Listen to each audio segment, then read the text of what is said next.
They're pretty simple, but there's a couple things to it. When you do your box, it's not like a heavy to light thing because the whole box ends up being heavier. But the important thing is you don't want to break the binders, you don't want to leave any spaces at all. So if I was to fill this box out, which I'll show you, and you can't win it all, so there's not really a technique to staying straight up and down or flat. I mean, if these fit this way, then that's great. If they fit the other way, standing up magazines obviously won't stand. But you want to pick and choose to make sure your box stays as solid and together as possible, because say you do have to stack them and bounce around the truck, they could be more expensive than others. Now since those don't stand, I can grab some other ones here to fit. Bottom line is you try to fill up every space as you can. If say you do run out of books or whatever, you got paper, towels, stuff from another room, you want the resistance, and you don't want, I'm gonna keep filling this one out, but you do not want the box to go like this. It can break the bindings, it can crush into the box.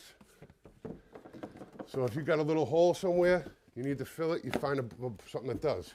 For instance, like this box, this book right here, tightens up. Most people have enough you can pick and choose from. For instance, stuff like this on top of a bookshelf, I can wrap it just to keep the lid from opening up inside the box. And boom, you can fill the hole there.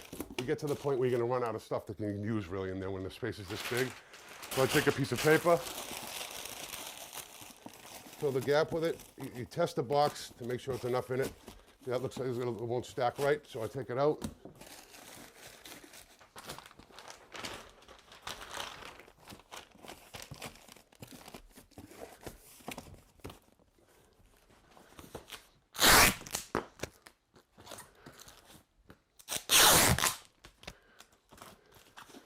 As you can see, nothing shakes inside, totally solid. That also means it'll load good in the truck. You can stack on top of it without worrying about books getting crushed or the bindings getting destroyed.